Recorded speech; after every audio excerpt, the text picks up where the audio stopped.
Baiklah, apa semuanya sudah masuk ke dalam Zoom?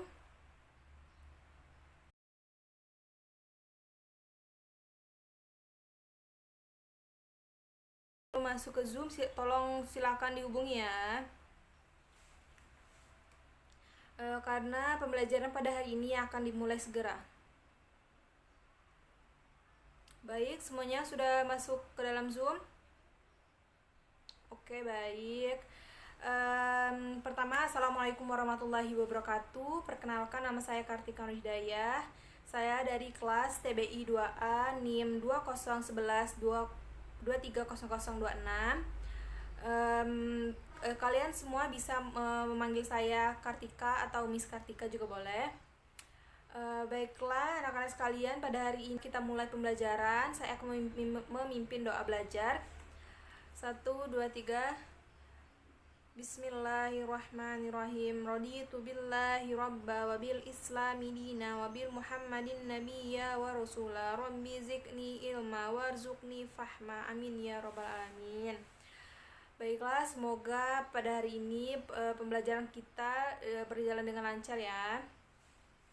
Baik, saya akan menjelaskan definisi dari belajar diskalkulia. Kesulitan belajar diskalkulia ini definisinya ya. Baiklah, yang pertama definisinya, menurut Rafael Lisnus dan Pastiria Sambiring pada tahun 2020, mereka menjelaskan bahwa diskalkulia adalah gangguan kemampuan berhitung pada bidang matematika secara spesifik. Diskalkulia ini bentuk kesulitan pada kalkulasi secara spesifik, secara sistematis, yang dibagi menjadi bentuk kesulitan berhitung dan berkalkulasi. Anak diskalkulia ini sulit dalam memahami konsep secara sistematis, susah dalam proses visual. Apa sih proses visual itu? Contohnya seperti Andi membeli 5 buah apel dan 2 buah apel dia makan. Lalu ibunya bertanya, "Andi, kamu tadi makan apelnya berapa?" 2, Ibu. Tinggal berapa apel yang Andi belum makan? Nah, di sana si penderita diskalkulia ini kesulitan untuk menjawab berapa sisa buah yang belum dia makan. Seperti itu. Itu contoh susah dalam proses visual dalam sang penderita diskalkulia ini. Baiklah, Ibu akan menjelaskan apa itu faktor penyebab dari diskalkulia ini. Yaitu yang pertama, faktor genetik. Genetik biasanya dari keturunan ya. Faktor genetik ini yaitu diturunkan dari generasi ke generasi. Yang kedua yaitu kelahiran prematur. Prematur yaitu belum cukup bulan untuk melahirkan ya, prematur itu. Yang ketiga, faktor psikologi. Faktor psikologi ini yaitu fobia terhadap matematika. Mengapa sih anak tersebut dapat terkena fobia matematika? Biasanya fobia matematika ini yaitu berlangsung atau karena saat pelajaran matematika itu sedang berlangsung.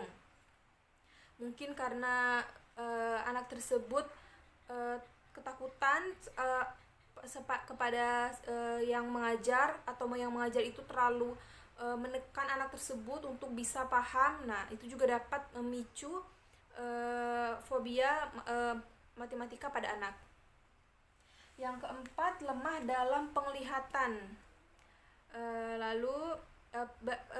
Lemah dalam penglihatan ya. Yang kelima, bermasalah mengurutkan informasi. Apa sih lemah dalam mengurutkan informasi itu? Pada dasarnya, jika kesulitan dalam mengurutkan informasi, maka akan kesulitan dalam mengurutkan rumus perhitungan pada matematika. Kok bisa gitu sih?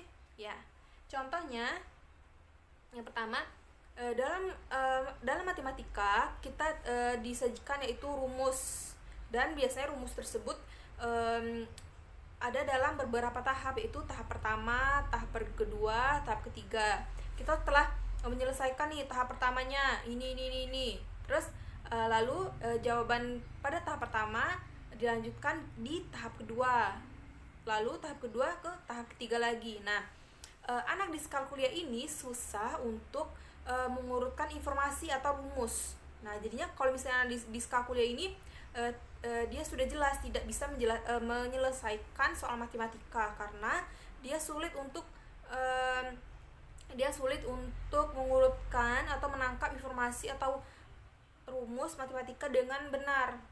Seperti contohnya anak diskalkulia ini tahap 1 ditaruh ke tahap ketiga, tahap ketiga ditaruh ke nomor 1, yang tahap kedua ditaruh ke biasanya nomor atau nomor 1 atau tahap nomor 3 gitu. Jadinya dia sulit untuk menyelesaikan matematika, soalnya dia bermasalah dalam mengurutkan informasi atau rumus tersebut. Baiklah, tanda diskalkulia. Tanda diskalkulia ya dapat kita lihat pada saat dia TK atau SD atau SMP dan SMA. Yang pertama, tanda diskalkulia pada TK atau PAUD. Yang pertama, kesulitan memahami pola urutan. Kesulitan memahami pola urutan ini yaitu dia kesulitan mengurutkan angka 1 sampai 10 dari urutan terbesar dan terkecil. Dia sulit. Biasanya kan anak-anak yang tidak mengidap gangguan diskalkulia ini mengurutkan angka terbesar sampai terkecil itu kan satu dari angka yang kecil ya kan, 1, 2, 3, 4, 5, 6, 7, 8, 9 sampai seterusnya sampai angka yang terbesar. Nah, anak yang mempunyai gangguan diskalkulia ini yaitu dia tidak dapat mengurutkan dari yang terkecil sampai yang terbesar. Dia mungkin bolak-balik ada yang 8, 1, 5, 3, 2, 10. Nah, seperti macam itu. Baiklah, yang kedua yaitu sulit memahami simbol matematika. Pada anak PAUD biasanya matematika itu kurang tambah gitu ya kan. Nah, dia tidak tahu apa itu simbol tambah yang mana, simbol kurang yang mana. Sulit memahami simbol ya. Baiklah, yang ketiga mengalami kesulitan berhitung deretan panjang. Biasanya pada TK itu maksudnya ini mengalami kesulitan berhitung dalam urutan panjang seperti 23 tambah 24. Nah, seperti itu. Atau biasanya yang TK ini 2 kambing ditambah 3 kambing. Nah, dia sulit untuk memahami itu. Baiklah, tanda-tanda diskalkulia pada SD atau sekolah dasar. Yang pertama yaitu kesulitan memahami menghitung dasar. Dia sulit untuk menghitung dasar. Penghitungan dasar itu seperti apa sih? 2 tambah 2, 5 tambah 5, 8 tambah 8. Itu sulit, padahal dia sudah sekolah dasar. Yang kedua, kesulitan memahami simbol matematika ya. Kalau misalnya yang tadi pada saat TK kurang tambah, kalau di sini kalau sudah menaiki jenjang SD biasanya kali tambah kurang itu sudah ada ya kan. Nah, penderita diskalkulia ini sulit untuk memahami simbol tersebut. Baiklah, yang ketiga, hitungan sederhana masih menggunakan jari. Nah, apa sih itu maksudnya menghitung sederhana masih menggunakan jari? Nah, perhitungan 10 ke bawah seperti 2 tambah 2, dia masih bingung, masih menggunakan jari. Seharusnya pada umumnya anak-anak yang sudah menempuh sekolah dasar langsung cepat dia. 2 tambah 2, 4. Nah, kalau misalnya penderita diskalkulia ini sulit untuk menjawab itu, dia lama mikir. 2 tambah 2 masih menggunakan jari. Baiklah, yang selanjutnya kesulitan memahami konsep matematika. Sulit memahami konsep matematika yaitu nilai roti yang harga 5.000 lebih mahal dibandingkan yang 2.000. Nah, anak penderita diskalkulia ini yaitu sulit untuk membandingkan yang lebih mahal yang mana, yang lebih murah di mana, yang mana. Penderita diskalkulia ini masih kebingungan di sana. Seperti harga 5.000 lebih murah dibanding harga 5.000 lebih murah dibandingkan 2.000. Nah, harga roti 2.000 dibilangnya mahal, seperti itu. Baiklah, yang ketiga ini tanda diskalkulia SMP dan SMA. Yang pertama yaitu sulit memahami nilai. Masih sama ya, sulit memahami nilai. Yang kedua, sulit menentukan angka dengan jelas. Sulit menulis atau menentukan angka dengan jelas. Ya, menulis angka 7, 8, 5 dia masih bingung. Seperti itu. Yang keempat, kesulitan mengaplikasikan matematika di kehidupan sehari-hari. Contohnya mengukur takaran gula. Ibunya nih nyuruh, "Dek, tolong bikin kopi. Kopinya 1 sendok, gulanya 2." Nah, dia kebingungan. 2 sendok, takaran 2 sendok itu bagaimana sih? Nah, dia penderita diskalkulia ini masih bingung soal itu. Baiklah, yang kelima, kesulitan memahami informasi dalam grafik. Pasti banyak dong kalian semua, adik-adik anak-anak sekalian kalian pasti menemukan nih grafik seperti pandemi saat ini. Lihat nih grafik di search di Google atau dapat info dari teman-temannya dalam bentuk foto grafik. Nah, anak penderita diskalkulia ini kesulitan dalam memahami grafik tersebut. Contohnya seperti grafik COVID-19 nih. Pada bulan ini lihat tinggi pada bulan lebih tinggi dari bulan kemarin. Nah, anak yang mengidap penyakit diskalkulia ini sulit untuk memahami itu, untuk membaca grafik. Yang terakhir tadi ya, kesulitan memahami informasi dalam grafik. Di sini tadi saya telah menjelaskan definisi apa itu definisi tentang grafik, faktor penyebab dan tanda-tanda diskalkulia. Jika anak-anak sekalian melihat teman-temannya atau keluarga sekitar memiliki tanda-tanda seperti ini, silakan diajukan atau diberitahu bahwa kamu atau anak ibu gitu menderita diskalkulia. Segera untuk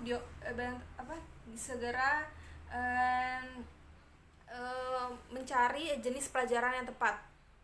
Baiklah, ini yaitu jenis pembelajaran yang tepat untuk diskalkulia. Yang pertama, pelajaran remedial teaching. Baiklah, yang saya sampaikan yaitu jenis pembelajaran dari diskalkulia ini yaitu remedial teaching. Jenis pendidikan yang paling cocok untuk diskalkulia adalah remedial teaching. Menurut mereka, tujuan untuk menyisihkan masalah yang dihadapi sehingga dapat membantu mencapai potensi anak secara maksimal. Pembelajaran remedial teaching ini cocok ya untuk diskalkulia ini.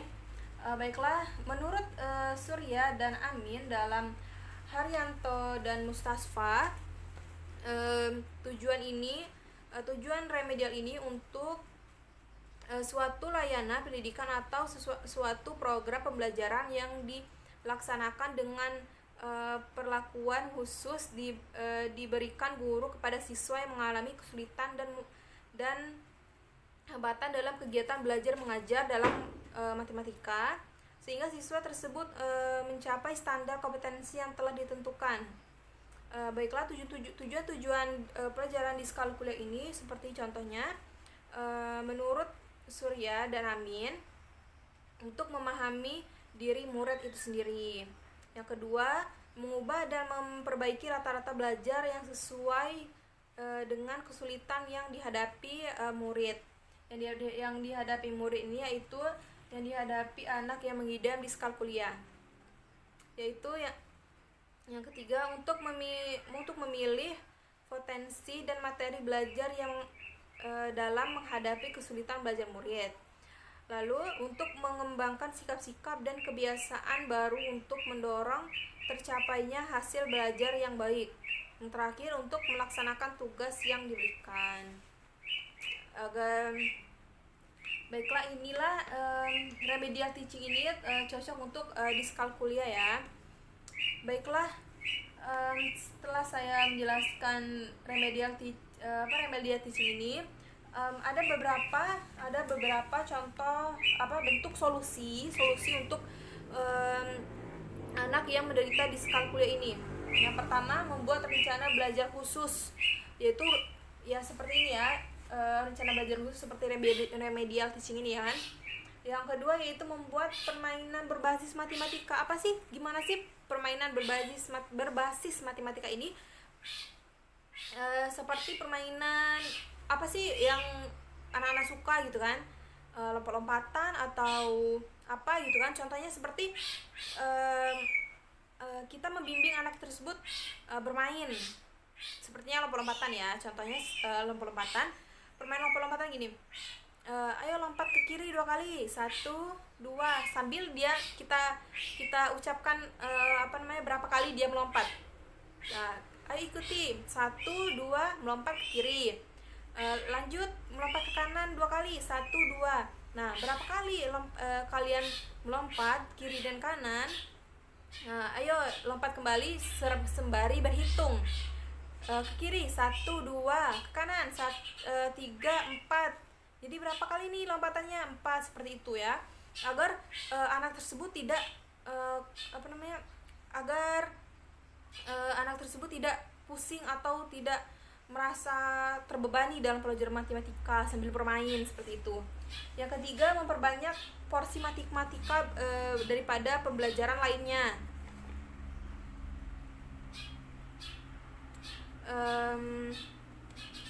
Memperbanyak pelajaran matematika dibandingkan pembelajaran lainnya ya, namun diiringi pula dengan terapi kecemasan. Mengapa diiringi dengan terapi kecemasan? Karena pada saat anak memiliki banyak porsi belajar, apalagi porsinya itu aja, pasti anak tersebut merasa bosan atau cemas, seperti itu kan. Nah, sembari memberikan porsi matematika yang banyak, nah sembari juga kita memberikan terapi kepada anak tersebut agar anak tersebut tidak terlalu cemas. Baiklah, yang keempat, melakukan terapi kecemasan tadi ya. Melakukan terapi kecemasan ketika bersinggungan dengan soal matematika, dibarengi dengan support dari orang tua, pasti itu ya. Anak yang memiliki kesulitan dalam belajar matematika atau diskalkulia ini sangat membutuhkan support sistem dari orang tua, guru-guru atau teman terdekat ya, teman-teman yang terdekatnya, terutama keluarga, orang-orang yang berada di dalam lingkungan kehidupannya. Itu sangat penting untuk mendorong dia lebih kuat, lebih semangat gitu untuk belajar matematika. Baiklah, yang terakhir, mendengarkan audio secara rutin. Suatu saran agar dapat belajar sederhana dan tidak memiliki kecemasan. Baiklah, tadi saya sudah menjelaskan apa itu definisi, apa itu faktor penyebab, apa itu tanda diskalkulia, jenis pembelajaran diskalkulia yang bagus untuk diskalkulia, dan solusinya.